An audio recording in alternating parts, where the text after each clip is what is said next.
Bonjour et bienvenue dans le Kick Parade numéro 111. Alors je vais le faire en solitaire cette semaine parce que Swan est en vacances. On va lui foutre la paix pour cette semaine. Deux erreurs se sont glissées dans le Kick Parade 110. Certains d'entre vous l'ont remarqué. C'était dans les synthés les petites grilles d'information de VO, VF. Il y avait indiqué qu'il y avait une VF pour Torgal. Malheureusement, ce n'est pas le cas. Voilà, la campagne est sur la fin, mais bon, ça n'a plus trop d'importance. Mais il n'y a pas de VF sur Torgal. On l'a dit à l'oral, hein, ceci dit. Voilà. Par contre, à l'inverse, il y a bien une VF sur Terrorscape. On va en reparler parce qu'il est dans le classement. Voilà, donc bon, écoute, ça peut arriver de temps en temps, une petite erreur de synthé. En tout cas, voilà, l'erreur est réparée. Et puis de toute façon, vous avez compris par vous-même. Parce que vous êtes des grands et vous avez regardé sur la page. Alors, écoutez, je vous propose de commencer par le top 10 de la semaine, avec en 10e position, et c'est une entrée, et c'est une nouveauté, Threads of Fate, a Puzzle Tale. C'est un jeu à énigmes, un jeu d'enquête, dans lequel vous allez essayer de retrouver deux professeurs qui se sont volatilisés dans une université, et ils travaillaient sur des reliques assez obscure et mystérieuse. Donc voilà, c'est le point de départ de cette enquête. Donc vous avez une boîte avec tout un tas d'objets hétéroclites, des enveloppes, des petites boîtes en bois, des clés, voilà, tout un tas de trucs qui vont vous aider à réaliser votre enquête. Donc vous vous mettez sur une table, vous déballez tout ça petit à petit au fur et à mesure de votre enquête, et bien vous êtes censé les retrouver, ces professeurs, je pense, j'en sais rien. En tout cas, il arrive dans le top 10 à 84 000 € et il vient de dépasser les 1000 contributeurs et il est là pour un mois, donc je pense qu'on va en reparler, à moins qu'il se fasse éjecter, mais bon, on verra bien.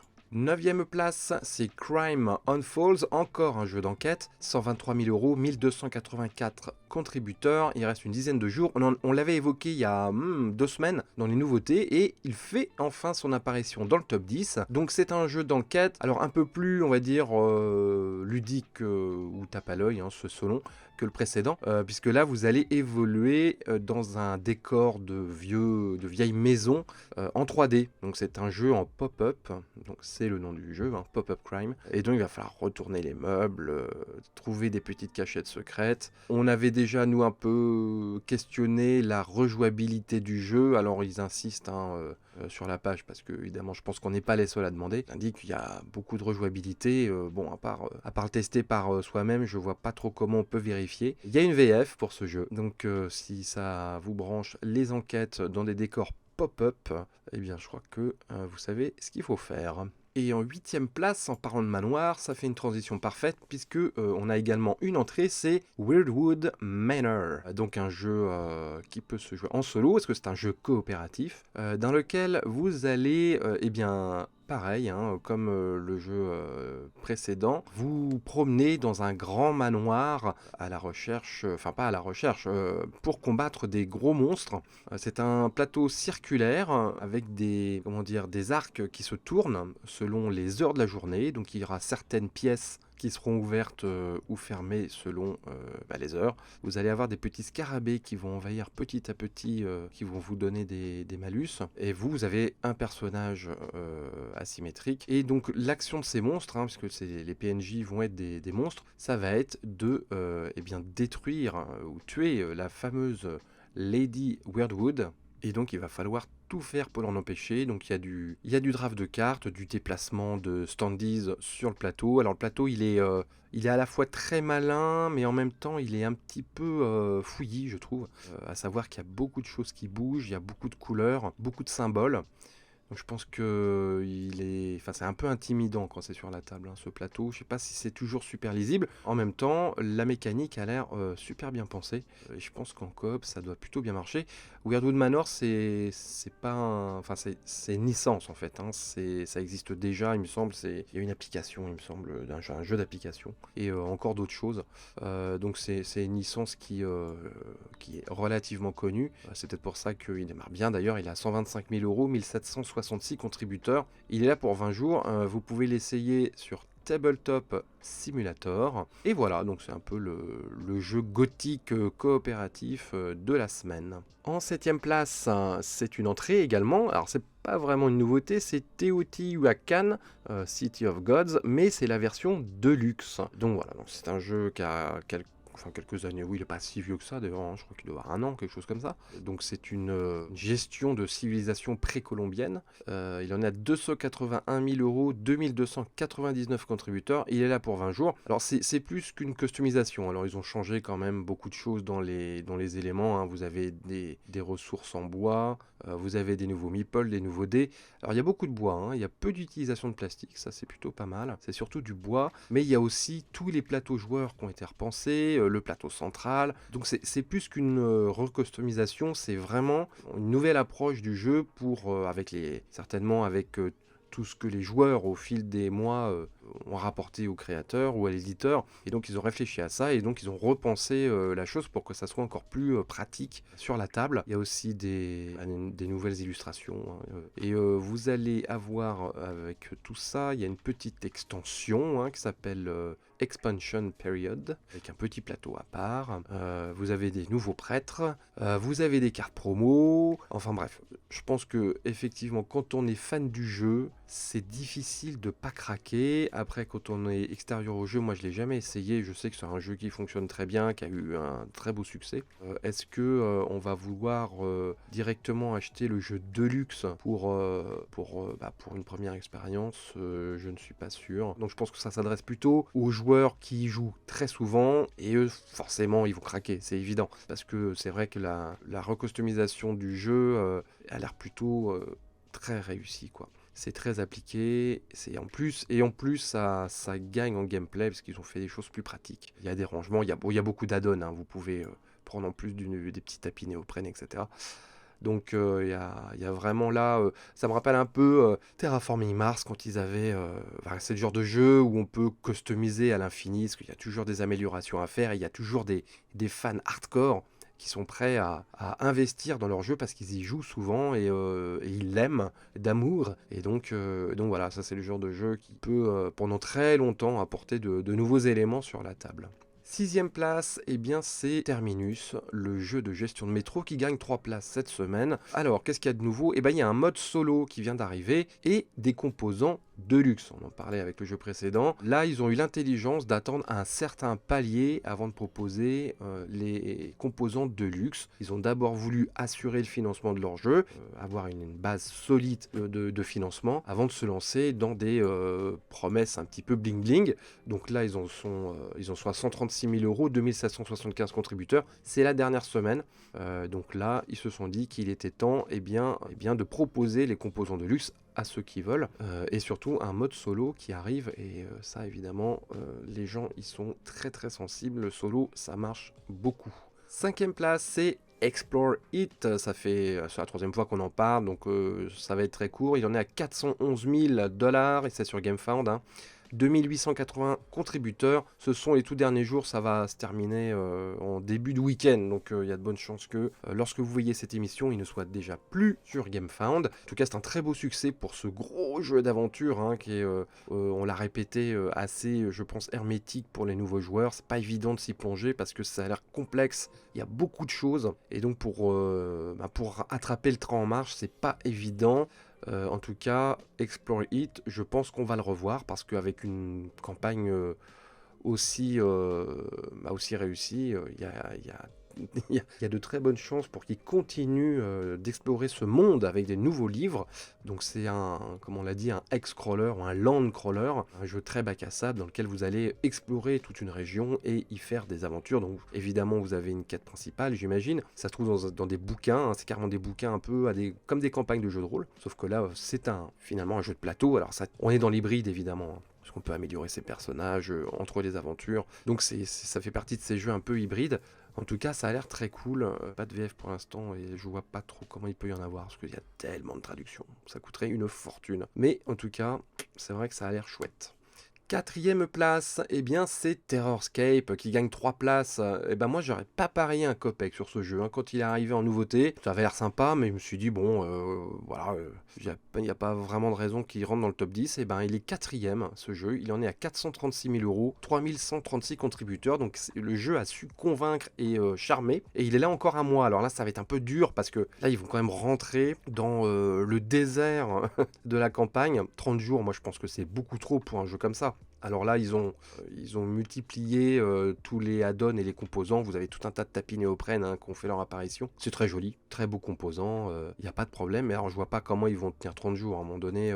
Voilà. Donc, il va falloir faire attention parce que 30 jours de campagne, il peut y avoir des contributeurs qui vont réfléchir, qui vont se dire ouais, finalement, est-ce que ça vaut le coup, qui vont enlever leur pledge, ou alors il va y avoir des nouvelles campagnes beaucoup plus attirantes pour eux, et ils n'ont pas le budget pour 2 pledges, donc ils vont se dire je vais retirer ce pledge-là et je vais le mettre dans l'autre. Donc une campagne aussi longue, moi je trouve que c'est pas ultra prudent. Le chiffre le prouve, ils auraient très bien pu s'arrêter à 15 jours. Ils ont fait largement le chiffre, je pense, qu'ils voulaient faire. On rappelle que c'est un jeu d'épouvante gothique. Vous êtes encore une fois dans un manoir, décidément, c'est la mode. Donc vous avez vraiment un manoir au milieu du plateau en carton qui sert également de tour 2D. Je suis pas sûr que ça soit super pratique à ranger à chaque fois entre chaque partie, mais bon, c'est une autre histoire. D'un côté, vous avez le plateau joueur, de l'autre côté, vous avez le plateau du tueur, et évidemment,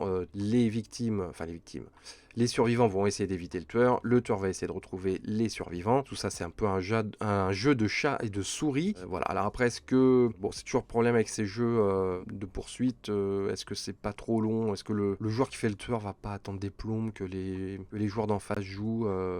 Il y a tout un tas de questions avec ce genre de jeu. Moi, je trouve que c'est un petit peu encombrant. Je trouve pas ça révolutionnaire. Enfin, je trouve qu'il y a beaucoup de choses sur la table pour un jeu finalement qui a l'air assez basique, même si ça a l'air fun. Puis j'aime bien l'univers, j'aime bien l'horreur gothique. Bon, en tout cas, il y a une VF. Si vous êtes intéressé, sachez qu'il y a de la VF. Avant de passer aux 3 premiers, un petit tour vers les nouveautés. Alors qu'est-ce qu'il y a cette semaine en nouveauté? Il y a Nova Roma. On en avait parlé, j'en avais parlé un petit peu dans notre émission spéciale campagne attendue en 2023. Donc à l'époque, ça avait l'air intéressant. Toujours d'ailleurs. Vous allez construire, pas tout à fait. Vous êtes une famille de nobles romains et vous allez essayer d'en mettre plein la vue au nouvel empereur qui est en train de construire Constantinople, d'où le titre Nova Roma. On est dans l'Empire d'Orient. Une fois que l'Empire romain s'est scindé en deux, vous avez Rome d'un côté et de l'autre côté vous avez Constantinople. Et donc il faut construire Constantinople, d'où le nom Nova Roma, le nouveau Rome. Et donc il va falloir faire plaisir à l'empereur Constantin, bien sûr, lui en mettre plein les yeux pour faire partie un peu des familles qui vont tirer leur épingle du jeu dans cette nouvelle capitale. Donc vous avez tout un tas de choses à faire. Vous pouvez organiser des courses à l'hippodrome, vous avez de la ressource, vous avez des constructions à faire, vous avez du commerce. C'est un jeu vraiment de gestion de pose d'ouvriers totalement complet, avec des illustrations superbes dues à The Miko, qui est un illustrateur très connu, puisqu'on lui doit notamment tous les jeux de Shem Phillips. Vous voyez donc ce genre d'illustration. Et Endless Winter, c'est lui aussi qui avait fait toutes les illustrations d'Endless Winter qui sont superbes. Donc forcément, le jeu, il en jette sur la table, c'est très chouette. Et je suis assez surpris. Très personnellement, je suis assez surpris que le jeu ne marche pas plus que ça. Il en est à 43 000 €, 855 contributeurs et il s'en va dans une semaine déjà. C'est une campagne assez courte. Et je suis assez surpris parce qu'en général, ce genre de jeu marche bien. Déjà, c'est une époque qui séduit en général l'Empire romain. Et les city builders, ou c'est pas vraiment city builders, on va dire des gestions urbaines ou des gestions de ressources dans des grandes villes antiques comme ça, c'est plutôt des thématiques qui séduisent. Donc voilà, alors est-ce qu'ils ont un peu foiré leur com? Je ne sais pas. Je sais pas ce qui s'est passé. Alors est-ce que le jeu ne convainc pas pour X ou Y raison? Peut-être que vous allez le dire dans les commentaires d'ailleurs, pourquoi ça vous excite pas plus que ça. Moi je pense que c'est plutôt un problème de com parce que le jeu a l'air chouette quand même. Je pense qu'on n'en a pas entendu assez parler. Et puis il y a eu des gros mastodontes ces derniers temps qui ont pris un peu la place.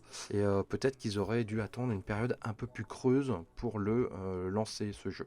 Je pense que c'est un peu une occasion ratée. Ouais. Outre nouveauté, c'est Forge of Ravenshire. Alors Ravenshire, c'est une charmante petite ville dans un monde peuplé d'animaux. Et vous êtes le nouveau forgeron de la ville. En tout cas, vous êtes en concurrence pour être le nouveau forgeron de la ville. Donc c'est plutôt un pick-up and delivery. Vous allez distribuer des dés pour avoir des ressources. Vous allez prendre des commandes. Il va falloir gérer vos commandes, les délivrer. Et à la fin de la partie, on verra qui est le meilleur forgeron, qui deviendra le forgeron officiel de Ravenshire. Moi, j'ai rien trouvé de super original. Voilà, j'ai survolé un peu les mécaniques. C'est très très classique. c'est très classique. Après, c'est très mignon. Ça rappelle un petit peu des designs à la créature Comfort, par exemple, ou Flamecraft. Voilà, donc c'est assez mignon, assez doux, on va dire, hein, au niveau des tonalités, de la direction artistique. Ça n'a pas l'air désagréable du tout sur la table. Mais je vois pas trop comment il se démarque des autres jeux. Surtout qu'il y avait un autre jeu de Forge qui était arrivé il y a 2 semaines, qui a pas très bien marché d'ailleurs, mais qui avait l'air presque plus intéressant à fouiller que celui-là. Donc voilà. Bon, en tout cas, il en est à 24 000 euros, 337 contributeurs. Il est là pendant 20 jours. Alors, selon l'éditeur, c'est financé. Objectif des 18 000 euros. Ouais, j'ai toujours un peu de mal avec ces objectifs très bas. Parce que 18 000 euros, je sais pas si tu peux quand même produire un jeu à 18 000 euros comme ça, avec autant de composants. Ouais. C'est une vraie question, hein. Je sais pas s'il y a des spécialistes, s'il y a des éditeurs qui nous écoutent. Je serais assez curieux de connaître leur avis sur ces planchers de financement là, des fois qui nous sont proposés sur Kickstarter. Des fois, je les trouve un petit peu ubuesques, quoi. Voilà. Ensuite, eh bien, on va aller dans le ciel, au-dessus des nuages, avec Fighters of Europe. Alors, c'est la suite de Fighters of the Pacific. C'est un jeu qui était sorti il y a, moi, je dirais 2-3 ans.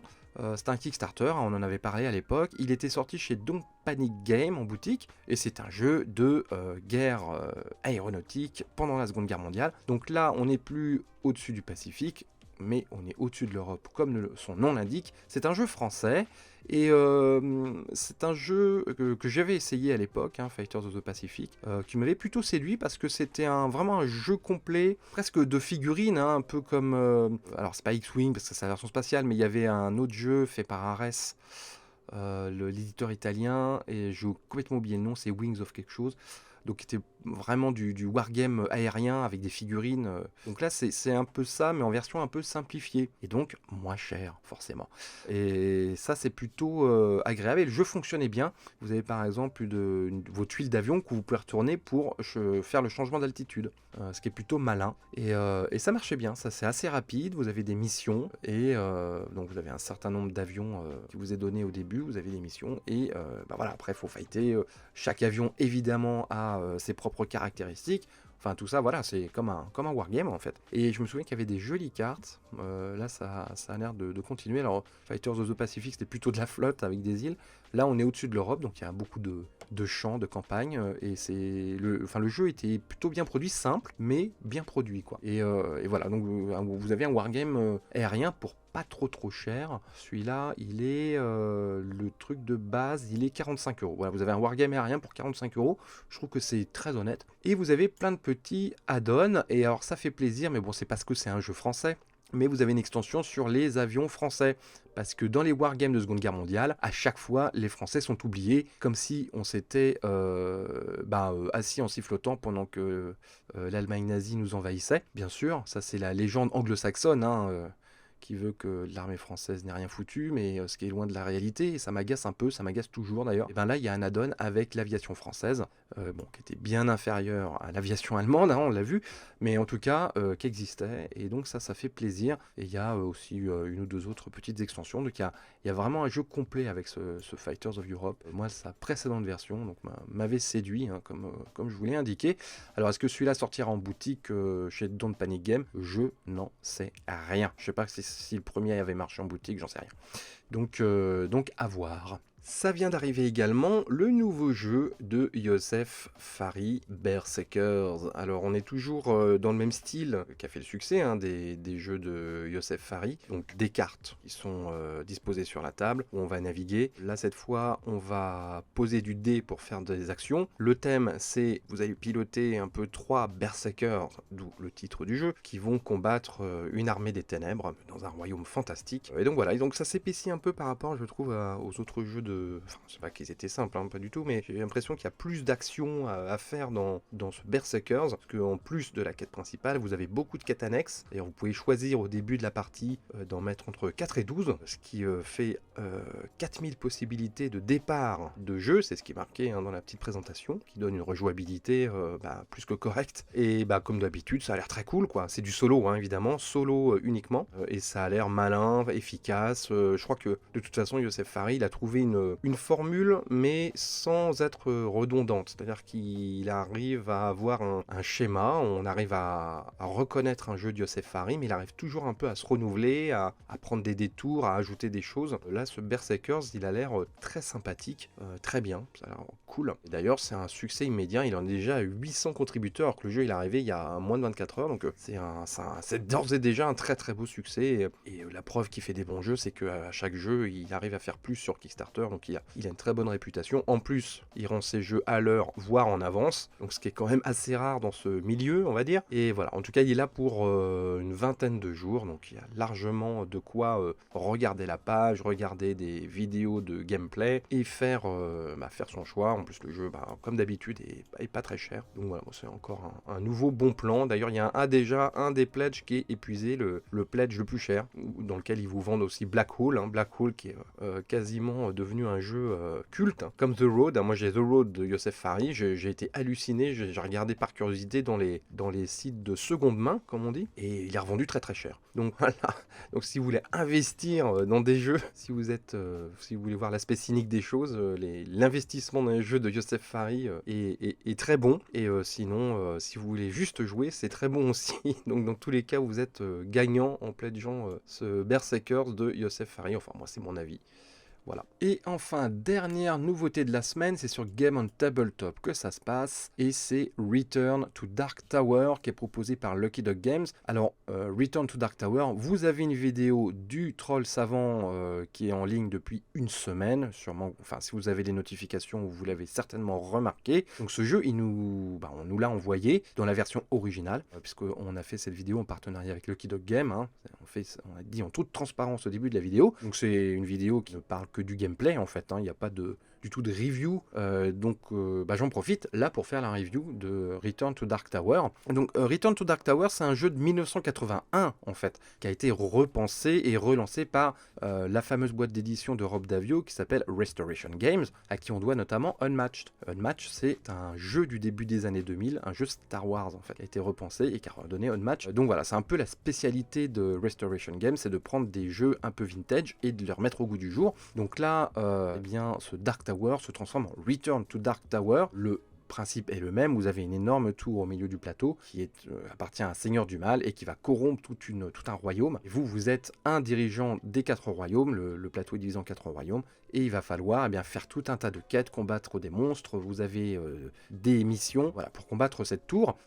Alors, c'est assez intéressant ce jeu, parce que quand je l'ai reçu, je l'ai essayé une fois, j'ai trouvé que c'était sympa, je trouvais que ça marchait bien. En fait, vous avez 3 actions par tour, donc c'est pas beaucoup. Il y a une application qui gère extraordinairement bien le jeu. L'application est top, c'est-à-dire qu'à chaque tour, elle va vous dire si vous avez un événement, elle va gérer les combats, elle va gérer tout un tas de choses, et c'est très bien fait, il y a une très bonne synergie entre le plateau et l'application.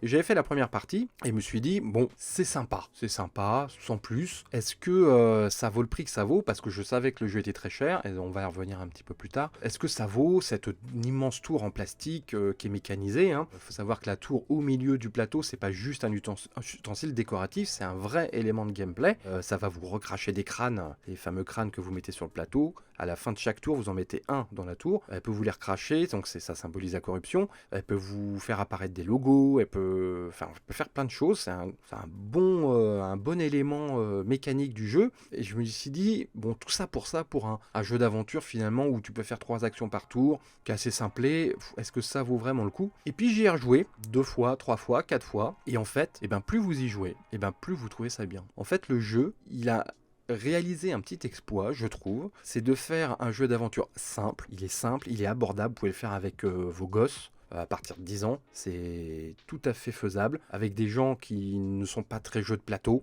Il n'y a aucun problème, vous comprenez tout de suite les règles, vous avez 3 sortes d'actions à chaque tour, vous pouvez vite voyager, le jeu est rapide. Quand vous savez ce que vous faites, chaque tour est ultra rapide, et pourtant, il y a quand même le sentiment vraiment le sentiment du jeu d'aventure, du jeu bac à sable. Parce que dans ce royaume, eh ben, vous pouvez faire plein de choses au final. Parce que vous allez avoir des donjons qui vont apparaître, ça c'est géré par application, mais vous mettez une tuile sur le plateau, même si après quand vous rentrez dans le donjon, ça se passe dans l'application. Vous avez des méchants qui vont apparaître, vous avez des rencontres, vous pouvez engager des compagnons via des quêtes, vous avez tout un tas d'objets que vous pouvez prendre dans les marchés, et en fait le jeu il est plus profond qu'il n'y paraît, quoi. Parce que quand on joue en coop, il faut vraiment bien se coordonner pour pouvoir faire les quêtes. Et voilà, donc c'est un jeu assez étonnant qui au prime abord, et je sais je dirais pas que le jeu a une shitstorm, hein, ça serait vraiment exagéré, mais je vois bien dans les réactions, déjà avant que le jeu ne soit proposé, il y avait un petit côté, non mais tout ça pour ça, c'est super cher pour ce que c'est.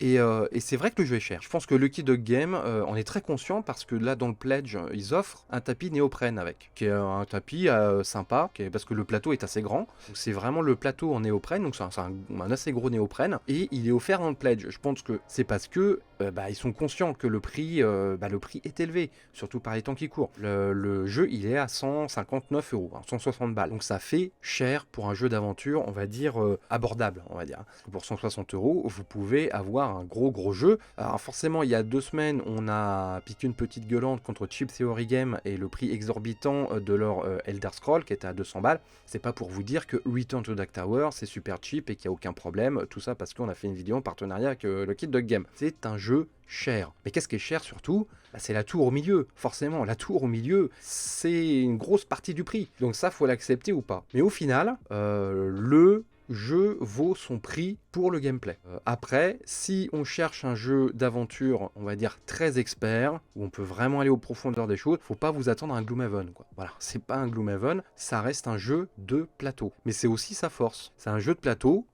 qui est installable très facilement, qui est abordable par n'importe qui, et c'est très agréable. Parce que ce genre de jeu, en général, ce sont des gros jeux experts compliqués. Les jeux d'aventure bac à sable comme ça, on va tout de suite dans des choses très lourdes. Et j'ai trouvé ça très agréable d'avoir un jeu de plateau comme un jeu de placement d'ouvriers ou d'autres styles de jeux on va dire de jeux de société. On met sur la table, on explique un peu les règles, on y va.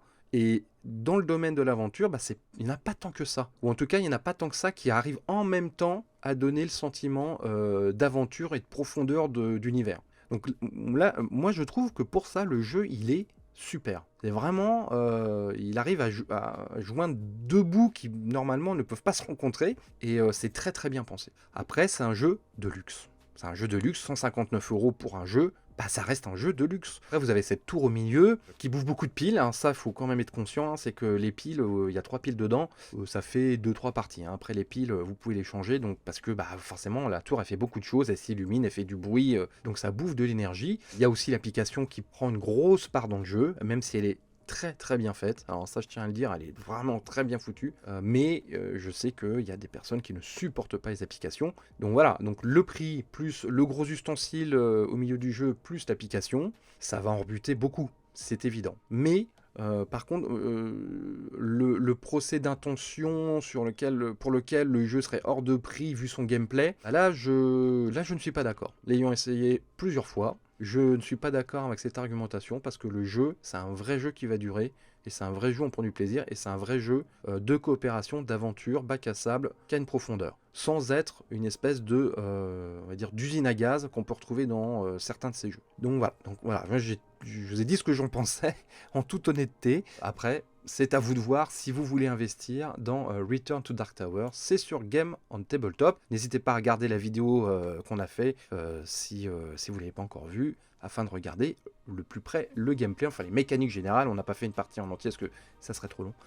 Mais en tout cas, vous avez toutes les mécaniques générales du jeu dans cette vidéo. Voilà, et voilà pour les nouveautés de la semaine. On va se retrouver pour les 3 premiers du classement. Alors forcément, il y a eu du changement parce qu'il y a des grosses campagnes qui se sont finies. 3e position, c'est Fractured Sky qui a gagné une place, donc il est dans le top 3. Donc c'est le jeu de compétition de bateaux volants Donc vous êtes dans une espèce d'univers avec des îles qui flottent dans l'air et vous allez devoir récolter des poussières d'étoiles, enfin des fragments d'étoiles qui sont tombés sur ces îles. Et pour cela, vous allez voyager avec des bateaux volants. Vous allez aussi pouvoir combattre vos concurrents, hein. C'est un jeu ultra compétitif. Vous allez pouvoir gérer des ressources également. Donc on en a parlé la semaine dernière. Magnifique jeu au niveau du matériel, hein. C'est un jeu. Ça en met plein la vue sur la table. C'est fait par une boîte qui fait beaucoup de jingles d'animation pour des grands groupes, hein, Till McDonald, Netflix, Cartoon Network.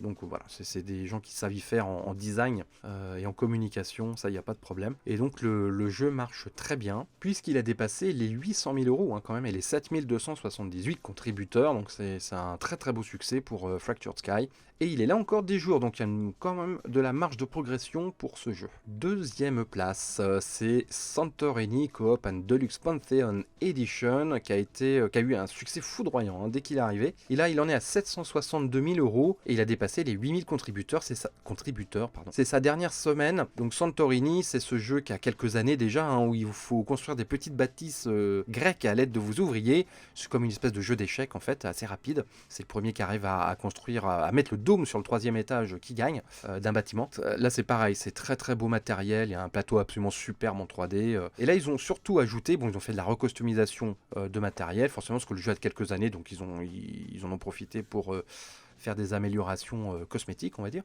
Mais la vraie nouveauté, c'est la partie coop du jeu, hein. C'est assez étonnant, parce que c'est un jeu super compétitif, hein.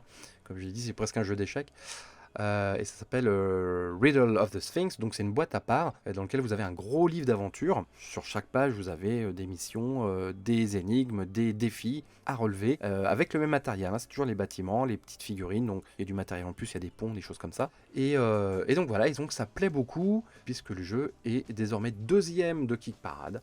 Voilà, donc Santorini, c'est toujours, ça a toujours la cote apparemment. Et enfin, premier de ce classement, pas vraiment une surprise puisque Elder Scrolls et Battletech sont partis.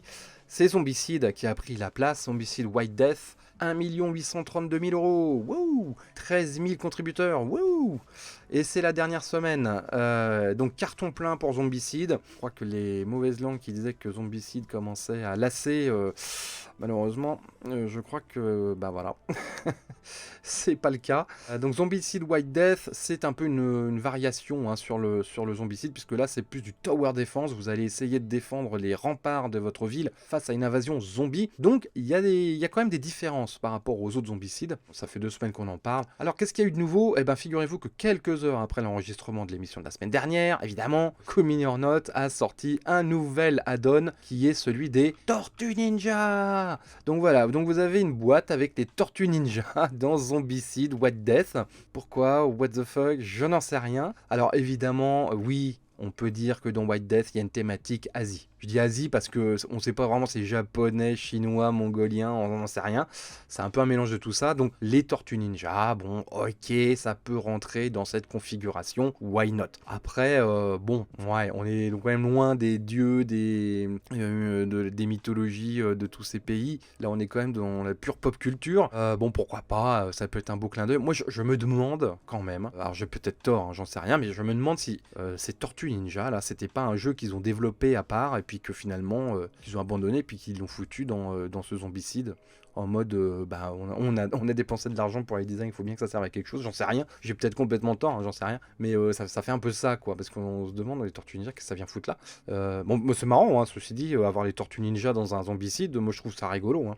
Enfin voilà, les Zombicides. Et puis il y avait au tout début, j'avais dit, je suis sûr qu'ils vont faire les murs soit en carton soit en plastique, c'est pas possible qu'ils laissent les murs comme ça à plat sur le plateau. Et bien voilà, ça y est, c'est sorti, vous avez les murs en plastique, les 3D Battlements pour 32$. Vous pouvez vous acheter vos petits murs en plastique. Alors ça peut paraître un petit peu gadget, mais moi j'ai du mal à voir le mur quand je regarde le plateau. Alors je l'ai pas sous les yeux évidemment, mais quand je regarde les vidéos ou les photos, j'ai du mal à voir les délimitations du mur. Et donc je pense que ce add-on de mur en plastique 3D, je pense que c'est c'est pas déconnant, c'est pas si gadget que ça. Et en plus, au niveau de l'immersion, bah c'est carrément plus cool, c'est un tower defense. Les zombies doivent monter un mur, vous êtes en haut du mur avec vos personnages et vos soldats sous votre contrôle. Bah ouais, c'est quand même plus sympa d'avoir le mur en 3D. En tout cas, moi, si j'avais pledgé Zombicide White Death, ça ferait partie de mes priorités, disons en surplus. Je prendrais vraiment les murs. Je pense que c'est vraiment un truc qui va faire la différence dans le gameplay. Enfin, pas dans le gameplay, mais en tout cas sur la table. Ça va être beaucoup plus sympa et immersif avec ce mur en 3D. Voilà, pour moi, c'est plus qu'un gadget. Je pense que c'était vraiment utile. Voilà, en tout cas, on le retrouvera pas la semaine prochaine, parce que c'est la dernière semaine. Carton plein pour Zombicide. Alors, quels sont vos paris pour le prochain Zombicide? Tiens, voilà une bonne question pour les commentaires. C'est quoi le prochain Zombicide pour vous? Alors, je sais qu'ils avaient signé un contrat pour adapter l'abominable film de Zack Snyder, là, qui était sorti sur Netflix, là, à Las Vegas, le film de zombie à Las Vegas, je ne me rappelle plus comment ça s'appelle. Je sais normalement, ils ont signé avec Community Note pour faire un Zombicide dessus. Bah, forcément, le film est un Zombicide, donc c'est assez rigolo. Après, Zombicide à Las Vegas, pourquoi pas, ça peut être fun. Je veux bien me faire poursuivre par une abomination en Elvis. Ça peut être fun, mais bon, on verra. Donc, pour vous, c'est quoi le prochain Zombicide? Moi, je sais que j'avais discuté avec les auteurs pour un autre média, j'avais fait une interview. Ils ont jamais voulu me lâcher des infos. Ils sont très protecteurs. Ils veulent pas faire de spoil, donc j'en sais rien, j'ai pas d'idée. Voilà, bah écoutez, selon vous, quel est le prochain Zombicide? On verra. Et bien voilà, on a fait le tour de l'actu de la semaine et du top 10. Swan revient dès la semaine prochaine. Voilà, ça sera un peu moins tristoun à deux, évidemment. Et merci beaucoup de m'avoir suivi. Mettez des pouces si ça vous a plu. Abonnez-vous au troll et on se voit très vite. Ciao!